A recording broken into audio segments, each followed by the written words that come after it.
독자 여러분 안녕하세요.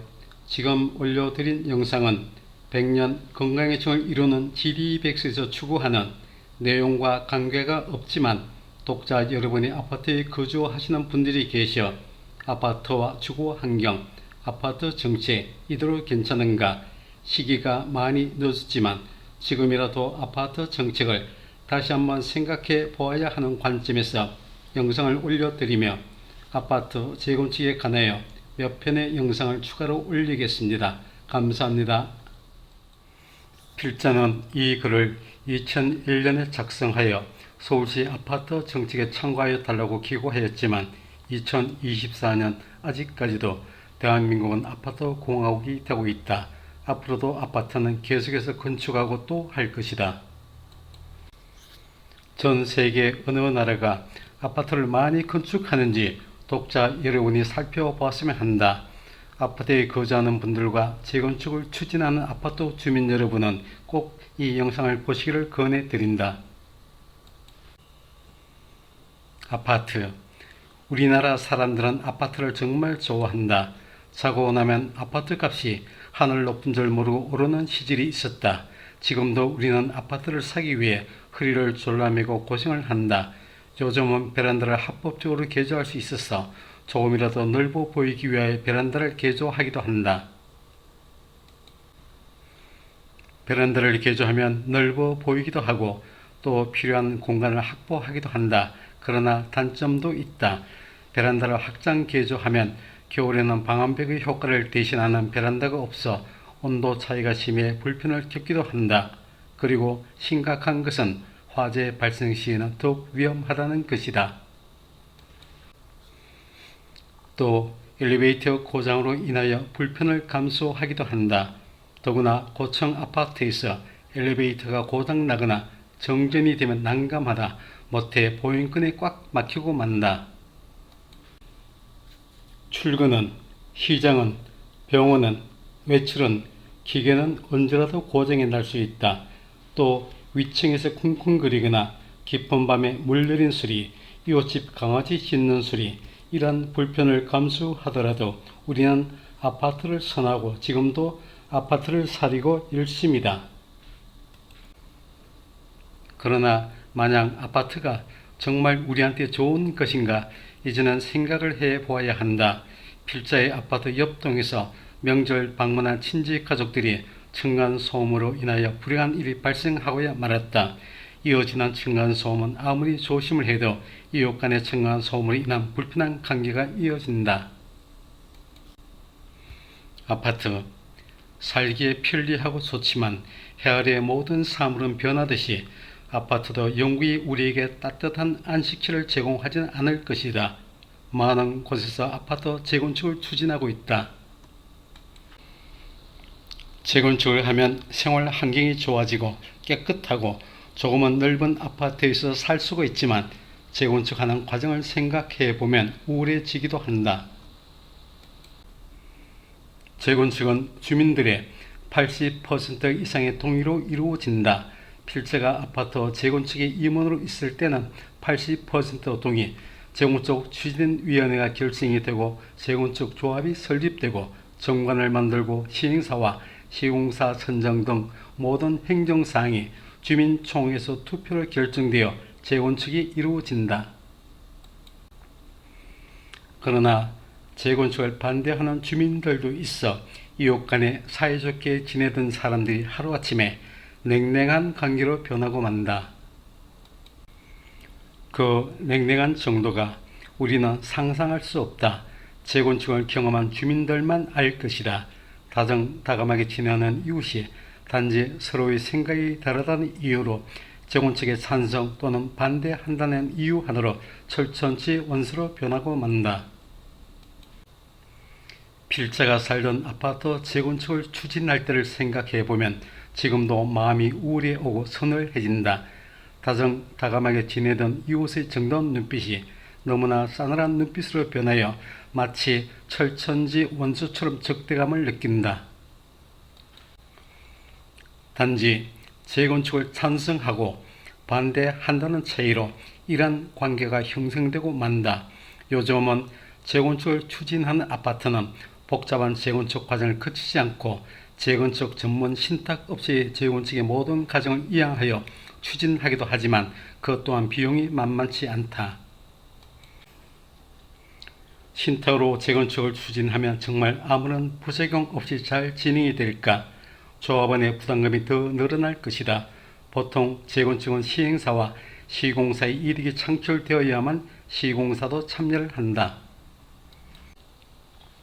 주민들은 토지를 제공하고 시공사는 그 토지 위에 아파트를 재건축하고 조합원들에게 먼저 분양한다. 조합원에게 분양하는 것은 토지를 제공한 대가로 무상 분양 또는 조금의 차익금을 내고 입주한다. 오래전의 이야기다.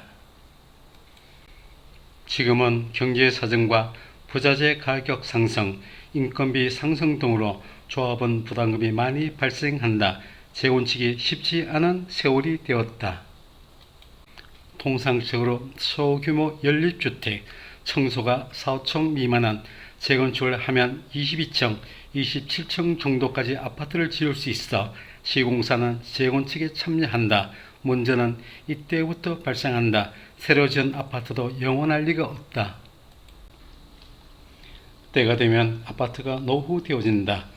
재건축에서 지은 고층 아파트가 노후되었다고 해서 새로이 재건축을 할 수 있을 것인가? 아마도 힘들 것이다. 재건축을 시행할 건설사가 없을 것이다. 25층 이상 되는 고층 아파트를 재건축하려면 최소 60층 이상을 지어야만 시공사의 이득이 발생되므로 시공사에서 참여를 할 것이다. 그러나 선뜻 나서는 시공사나 시행사가 없을 것이다. 참여할 수 없는 가장 중대한 이유는 고층 아파트의 주민들은 대부분 소유한 토지 지분이 적다는 것이다. 15층 아파트 재건축은 최소 45층에서 60층은 지어야 한다. 그래야 조합원의 부담금이 조금 줄어들고 시공사나 시행사도 이득이 있을 것이다. 그러나 고층 아파트에서 생활하는 것이 과연 불편하지 않을까? 필자는 고층 아파트에 살고 싶은 생각은 전혀 없다. 고층 아파트를 살 돈도 없지만 15층 높이의 아파트는 토지 소유 지분이 적은 관계로 시공사에서는 사업에 참여하고 싶어도 조합원에게 제공해야 할 아파트의 세대는 많아지고 토지가 조합원 수에 비해 적어 용적률은 줄어들고 여러 가지로 재건축 사업이 수지 타산이 맞지 않는다. 재건축을 한다 해도 과연 60층 정도 되는 아파트에서 생활을 불편 없이 할 수 있을까? 고층 화재 발생 시 고가 사다리차가 화재 현장까지 올라갈 수 있을까? 고가 사다리차가 못 올라가면 스프링클러가 정확하게 작동되어 화재를 과연 진압할 수 있을까? 만에 하나 정전 등 기타 고장으로 엘리베이터가 멈추면 어떻게 될까? 여러 가지로 불편한 점이 많을 것이다. 설사 재건축을 할 수 있다 하더라도 전국대에 20층 정도의 아파트가 산지에 있는데 그 많은 고층 아파트들이 노후되어 재건축을 한다면 그러나 재건축을 시행할 시행사가 없다는 것이다. 거대한 시멘트 덩어리들은 어디다 처리할 것인가? 그렇다고 정부에서 개인재산 보존을 위해 정부 지원으로 재건축을 추진하지는 않을 것이다. 개인 사유 재산을 정부에서 마땅한 비용을 투입, 재건축을 추진하여 국민들이 평안한 생활을 할 수 있게 해주는 나라가 있을까? 당연히 없다. 심각하게 고민해 봐야 할 것이다. 잠시 쉬어가는 페이지를 열겠습니다.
다시 이어가겠습니다.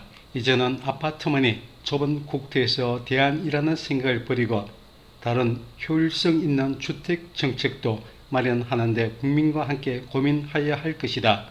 지금도 10층 이상 되고 또 지은 지 30년, 40년이 넘는 아파트는 재건축을 해야 할 시기가 다가오고 있지만 선뜻 재건축을 하겠다고 나서는 시공사가 있을까 의문이다.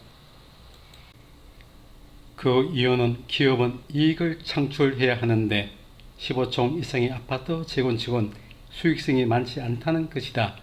다시 한번 말씀드리면 아파트를 지어야 할 토지가 적어 재건축을 하게 되면 조합원에게 제공해야 될 아파트가 부담이 많다는 것이다. 물론 조합원이 부담감을 많이 내면은 재건축은 잘 진행할 수 있다. 조합원이 많은 부담감을 내고 재건축을 추진하는 곳이 있을까 힘들 것이다. 그러면 어떻게 해야 하나? 대안은 노후된 아파트의 골격은 그대로 두고 구조 변경을 해야 한다는 것이다. 그러면 구조 변경은 잘 이루어질 수 있을까? 솔직히 말씀드리면 필자는 리모델링은 더욱 어렵다고 생각한다. 왜 그럴까? 리모델링과 재건축의 차이점을 생각해보자. 재건축은 5, 6층 미만의 저층의 연립주택이나 아파트가 재건축을 하기가 쉽다. 왜냐하면 저층은 일단 주민들이 소유한 토지 지분이 많아 고층 아파트를 지어 조합원들에게 토지를 제공한 대가로 무상 또는 약간의 차익금을 내고 아파트를 조합원에게 분양하고 난 후에 일반 분양을 통하여 시공사의 시공비를 제외하고 수익금을 창출할 수 있지만 구조 변경은 시공사에서 전혀 공사비를 지원하지 않는다. 단체로 시공을 하게 되면 약간의 공사비가 삭감될 수 있겠지만 전적으로 주민이 부담하는 것이 리모델링의 원칙이다. 그러나 한 가지 특이한 점은 재건축을 추진할 때처럼 주민들 사이에 철천지 원조가 되는 상황은 그래도 재건축할 때보다는 많이 발생되지 않는다. 그 이유는 무엇일까? 리모델링은 시공비가 주민 부담이라는 것이다. 그래도 경제적인 여유가 있는 주민은 리모델링을 찬성한다. 고층 아파트는 재건축이 거의 불가능하기 때문이다. 그러나 리모델링 비용도 만만치가 않으며 평수도 많이 늘어나지를 않는다. 아파트가 노후가 되어 구조 변경을 하려면 주민이 다 함께 하여야 한다. 공동주택의 특성은 수도, 가스 등 공동주택이 필요한 모든 시설이 공동으로 연결이 되어 있는 것이 대부분이다. 그래서 공동주택은 필수적으로 주민들이 힘을 합쳐서 다 함께 하여야 한다. 이때부터 주민들 사이의 비극은 또 시작이 된다. 경제적인 여유가 있는 주민은 공사비를 내고 구조 변경을 하여 좀 더 쾌적한 환경에서 살고 싶어 하겠지만 우리네 세상은 불공평하다. 같은 아파트에 살아도 세입자도 있고 또한 경제적으로 넉넉하지 않은 가정도 있어 넉넉하지 않은 가정은 구조 변경 비용을 내기가 힘이 든다. 또 연세가 많으신 주민들은 재건축이든 리모델링이든 추진하기를 원치 않으신 분들도 많다. 리모델링 과정에서 있는 자와 없는 자의 정신적인 갈등이 생긴다. 때로는 찬성하는 주민과 돈이 없어 못하는 주민과 정신적인 갈등으로 마음은 편하지가 않다. 그러면 리모델링을 하고 싶어도 돈이 없어 못하는 주민은 불편을 감수하고 그냥 살기를 희망한다. 여기에서 문제가 발생한다. 경제적으로 넉넉한 주민은 불편을 감수하고 살기를 원치 않을 것이다. 대안은 저렴한 가격에 노후된 아파트를 팔고 새 아파트 또는 다른 주거 환경으로 이사를 할 것이다. 넉넉한 사람은 아파트를 팔고 이사를 가면 그만이지만 경제적으로 넉넉하지 못한 주민들은 노후된 아파트에서 임시로 수리를 해가면서 살아갈 것이다. 노후된 아파트를 사서 들어온 사람이나 아니면 새를 들어오는 사람이나 기존의 영산 주민들은 그렇게 불편을 감수하면서 살아갈 것이다. 그러면 앞으로 노후된 고층 아파트에는 누가 살아갈 것인가? 미국의 아파트에는 어떤 사람들이 살고 있을까? 필자가 이야기하지 않아도 다 아는 사실이다. 국토가 좁아서 아파트 밖에는 대안이 없다 하고 지금 중 국토에는 고층 아파트들이 속속 건축되고 있다. 앞으로 50년 후 조금 더 점수를 주어 100년 후에는 그 아파트에는 사람이 살 수 있을까? 그것은 불을 보듯이 뻔한 것이다. 인구는 자꾸만 줄어들고 있다. 폐가 등 빈집 쓰나미가 온다는 뉴스가 우리를 우울하게 한다. 2040년부터 빈집이 폭증하고 2050년에는 주택 13%가 빈집이라는 통계가 나와 있다. 그래도 아파트 값은 오르고 우리는 아파트를 사기 위해 열심이다. 미래도 과연 아파트가 재성과 부의 상징일까? 아니면 골칫덩어리 시멘트 덩어리일까? 주택으로의 기능은 유지할 수 있을까? 생각하면 부질없는 일이라 생각한다. 필자는 시골에서 땅을 밟고 사는 사람, 단독 주택에 살고 있는 사람들이 미래의 부자, 진정한 부자라는 생각을 해보며 100년 건강의 정을 실현하는 사람들이라고 생각한다. 이제는 아파트 정책도 오늘의 편한 주거 공간이 아니라 100년 후를 내다보는 지혜를 가져야 할 것이다. 그리고 또 하나, 우리나라는 정말 지진이 없는 나라일까? 강력한 지진이 우리나라에도 온다면 강력한 지진이 와도 염려 없다고 안전한 내진 설계를 한다고 하지만 정말 안전할까? 우리의 후손에게 골칫덩어리에 거대한 시멘트 쓰레기를 물려주는 것은 아닌지 전국 방방곡곡에 아파트를 건축하고 있다. 좁은 국토로 인한 대안이 아파트밖에 없는 것일까? 지어놓고 미분양된 아파트는 어떻게 해야 하나? 필자가 산 위에서 내려다 보면 아파트 끝없이 아파트밖에 보이지 않는다. 큰일이다. 마지막으로 필자가 이야기하고 싶은 것은 재건축은 여러가지 변수로 인하여 공기가 늘어지는 경우도 많다. 이주를 해서 다른 곳에 전세를 살든 월세를 살든 새 아파트에 다시 돌아갈 생각에 마음은 즐겁겠지만 공기가 길어지면 이주한 임대주택의 특성상 새 아파트에 입주할 때까지 이 집 저 집 방황하는 상황이 될 수도 있다는 것을 말씀드린다. 그래서 연세가 많으신 주민은 재건축을 반대하는 경향이 있다. 아파트 정책 정말 다시 한번 생각해야 할 것이다. 더 늦기 전에 아파트 정책 정말 다시 한번 생각해야 할 것이다. 더 늦기 전에 독자 여러분, 100년 건강의 정을 위하여 필자는 유튜버 GD백스를 운영하고 있습니다. 많이 방문하셔서 질병 없이 건강하시기를 소망합니다. 감사합니다. 2024년 7월 3일 GSD 약학연구원장 올림. 지금까지 시청하여 주시고 들어주셔서 감사합니다. 26년을 한우의 아픔과 희망을 함께한 GSD 약학연구원입니다.